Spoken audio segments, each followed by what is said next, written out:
Hello and welcome to the next mentoring session. This is the second one we've hosted this week. So I want to go ahead and get started and give people a few minutes to kind of log on. I'll sit tight for about 10 minutes to see if anybody comes on, and if not, then I'll just continue the presentation.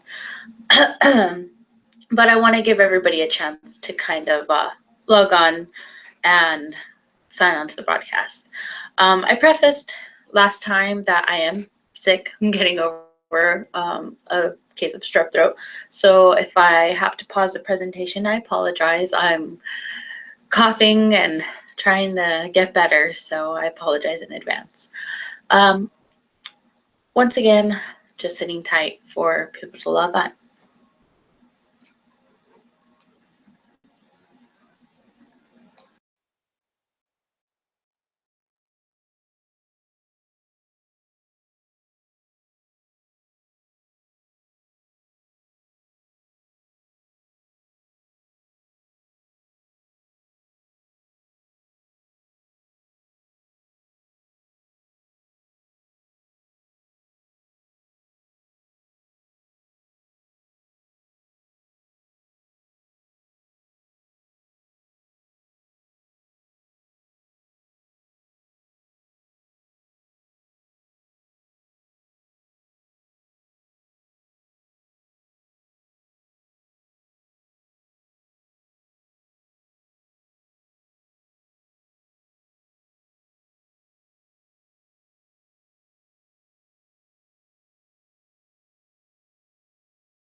Okay, it's about 12:35. Nobody's logged in yet, so I'm just going to go ahead and give a quick run through of the first couple slides so that when this is archived, there's at least something that people can look to for our program. All right, again, my name is Anastasia Zamora Ortiz. I'm the one who's been emailing, and I'm the primary coordinator for the mentoring program at San Gabriel Valley Conservation Corps. And today I'll be giving you a little bit of a rundown of what our program offers, how to get involved as a mentor, and what our mentees are really needing in their lives in terms of structure. So I'm going to go ahead and get started, and if nobody logs in within the next 5 minutes, at least this is archived for future viewing. And again, I'm sick, so not the best day for a webinar, but we'll power through it. The San Gabriel Valley Conservation Corps was founded in 2004 by Danny Oaxaca, and it started with a very basic mission. And one of the things that many people don't know about our director is that he's a direct result of mentoring. He was taken under the wing of a real estate agent who he was kind of pestering at the time, and it was an informal relationship where they got to know one another, and the rest is history. Danny went on to become very successful in real estate, but remembered his roots in jail systems and would go in and talk to the students. So he believes very firmly in mentoring, and that's kind of where we get our root cause. But a little bit of history about the Corps. We are a 501c3 nonprofit organization, and we help youth from the ages of 16 to 24. Again, it was founded in 2004, and his vision was to help disadvantaged youth develop self-confidence, as well as get their diploma and get a job after high school. This sense of purpose, again, evolved from his desire to assist youth who, like himself, faced certain barriers in their lives, such as periodic incarceration. Some of our youth face homelessness and extreme economic hardship. A lot of our students are single parents. They're trying to get back on track, and we feel that our program really helps them. We have a lot of bright and blooming students who really thrive, and our mentoring program is designed to help support this. So the way we help youth is by providing academic classes to help them earn a diploma or GED. We're having a graduation this June of about 80 students. Both of our sites are going to be graduating this year, which is kind of big for a charter school. But after that, they don't just go off onto their own. Our program is very unique in terms of a high school experience because they get hands-on job training while they're in the program, and they have the opportunity to earn a certification in construction and environmental services. Environmental services is really the foundation of our program. Getting out into the field, seeing our beautiful mountains and communities thrive really gives our youth a sense of purpose. They connect a little bit more with their employment opportunities because they're out building parks and putting up trees in their own backyard. So they really get to see the work that they do promote something positive in their communities. And our program is very unique in that sense. They really get to see their work become something wonderful and beautiful. And of course, through that, they develop wonderful leadership skills. And we try to identify our students who may not have thought of themselves as management or supervising materials, and kind of put them in leadership positions so that they can develop and grow.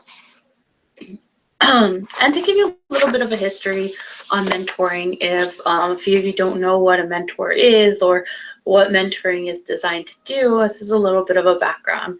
From the story of the Odyssey, we know that King Odysseus sailed away to the Trojan War, and he asked his friend mentor to keep his only son, whose name was Telemachus, safe and help him grow to be successful. So because his father was out of the picture, a mentor stepped into this role to help Telemachus become a very powerful warrior, and he eventually went off to bring King Odysseus back from his journeys. If anyone is interested, they have a beautiful painting in the Getty Museum called The Farewell of Telemachus and Eucharis, where he is saying goodbye to his his girlfriend that he met on his journey. Just a fun fact. In 1904, Ernest Coulter launched the Big Brothers Big Sisters, or Big Brothers just at the time, Big Brothers movement by obtaining 39 volunteers who each agreed to befriend a boy. This was because at the time there was a lot of unequal distribution of wealth, and a lot of these youth had no one to turn to. So these adults would go and help these boys with just food and getting to know them. In 1977, Big Brothers Big Sisters of America grew to 357 agencies. This is a topic near and dear to my heart because I myself was in the Big Sisters program back when it was just Big Sisters of Los Angeles, and I had my own mentor, which I'll talk a little bit about later. In 1995, new research showed that positive measurable results for mentored youth and the movement explodes to the point where in 2000, Bill Clinton cites the importance of mentoring, and in 2002 it became the first proclaimed National Mentoring Month by Congress, which is January. Moving on, the definition within YouthBuild is support and guidance provided through a one-on-one relationship with a caring adult to assist a young person in achieving his or her own developmental goals.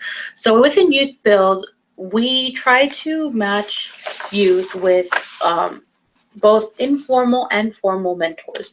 Of course, all of our staff try to help youth in any way we can on a day-to-day basis, but we understand that, you know, we can't get to all of the problems in just the regular school schedule. So we do try to design it in a way that we can match them with somebody who can help them with a little bit of expertise outside of our own. And it's really a critical component of our program. It's right at the center of everything we do. We promote leadership development through our mentoring matches. It supports their education by having somebody there encouraging them to stay in school and get their work done. It's a definite graduate resource. So after we're no longer with them, after they graduate, they can have somebody to talk to about college decisions, financial aid purposes, career opportunities, job opportunities, resumes, so on and so forth. Counseling, because we know that these youth, because they're disadvantaged, because they have a lot of issues going on at home, they do need a sounding board and somebody to talk to. And of course, our construction program. One of our big programs is construction. We provide MC3 training, and our youth are connected with mentors who are construction workers or in the architecture field, and it tends to be really, really successful in getting them to that next step.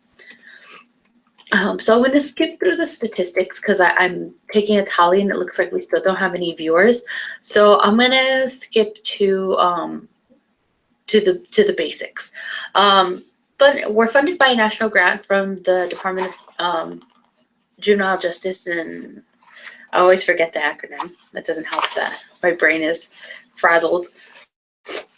But they firmly believe that YouthBuild mentoring works, and so they funded our programs. We currently have a blank tally there because we're currently building our matches. We had a lull in our mentoring program and we're bringing it back, and so we currently have 15 bright and blooming young people who are looking for mentors, and we're hoping that you will step up and take that pledge, and more students will be enrolling in the fall. So we're constantly looking for mentors and somebody to kind of give back. They're provided to our 16 to 18-year-olds to offer extra support, and we can only serve more students if we have more volunteers. So the commitment for mentors that we're looking for is a 15-month commitment, and matches will meet one-on-one for 1 hour per week. And we're really flexible. We understand, you know, time is very valuable, and some of you work and go to school, some of you just work a very demanding job. We understand that things happen, life happens, and so if it has to be 4 hours for 1 week or 2 hours over 2 weeks, that's fine too, but we ask that somehow you get in touch with them at least once a week by phone or email and put in a minimum of 4 months with this youth. We also ask that you provide support throughout the match. to beyond graduation. So we do have youth that are graduating this year, and we will check on you periodically, and try to be there for the duration of the match. So what does mentoring look like? What kind of things will you be doing? Well, typically matches meet out in the community, doing anything from running errands, walking around the mall, to maybe filling out some college applications or scholarship applications. Each student will have a life plan that they're currently working on, and this acts as kind of the foundation of what the activities should encompass, things that will feed into their life plan and get them moving on that next path. We also expect matches to have fun and spend time bonding. We really want this person to be a friend, somebody that you can talk to and that can talk to you, and you build a really fundamental relationship. I've seen it work, and I'll talk a little bit about that next. So my mentoring story began when I was 7 years old. That's me in the picture, but I wasn't 7 then. I was about 15, maybe 14. But my mentor, as I said, was part of the Big Brothers Big Sisters program. And the reason I got matched with her is because when my mom was 13, she had me. And she wasn't really ready to be a parent at 13. So she was out of my life for a little while when I was about 3 to 12 years old. And Paula kind of stepped in because I was living with my grandmother at the time.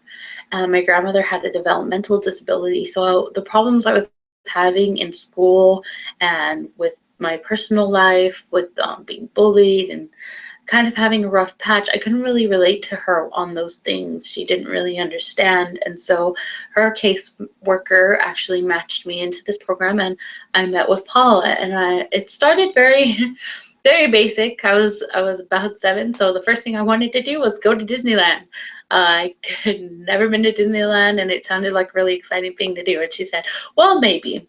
So this picture is kind of unique because yes, we did eventually end up going to Disneyland, and I had a lot of fun.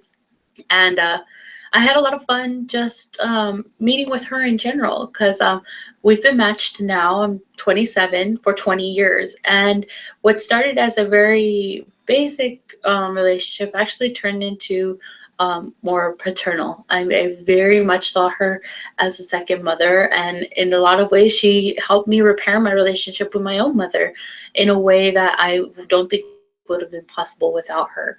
And the way that it happened was very organic. It started with just errands. We would do anything like go grocery shopping to going to her mother-daughter day at her work. She didn't have any children of her own, so I got to visit the LAPD offices where she worked. She was a LAPD officer, so I got to go to work with her and see what the field was like. And she just saw me all the way through graduation.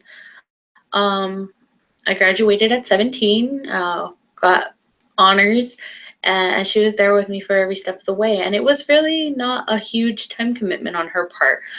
She met with me once a week, sometimes once every other week, sometimes once a month, just depending on her schedule. But she was always there, and I knew I could talk to her. And she is so important in my life that this past March, when I got married, I flew my husband out to meet her because he had never met her, and it was that important to me that he did. So she's, again, still a big part of my life. I just talked to her. She just got a Facebook, so that was kind of a struggle for her. She doesn't trust Facebook. She's older, but I love her to death. She's really become a very important part of my life, and that's why I believe so firmly in developing these matches, and I'm there to completely support you on the way. So getting involved, if you can make the commitment and you want to participate, again, we ask for the minimum of 4 hours per month. Ask that you come to a few group activities and service projects. To get started, all you have to do is fill out an application. Feel free to email me. I'll get my contact information up here in a second. Oops, too far. Again, my name is Anastasia Zamora Ortiz. You can email me for an application or check out our website. Contact me through there, and we have our phone number here as well. And we're excited for people to apply and go through the process. There is training involved and every step of the way. Again, I'm here to completely support you wherever you may need, whatever your mentee might need, any resources that we have available are of course available to you. So let me check the tally here. Still no viewers, so I'm going to cut this one short, but we will be hosting more of these information sessions in the future. I'm sorry I kind of had to rush through things. I just wanted to at least get some information on there, even though we didn't have any viewers, just in case somebody views this archive. So again, thank you for participating. We look forward to meeting you in the future. Bye.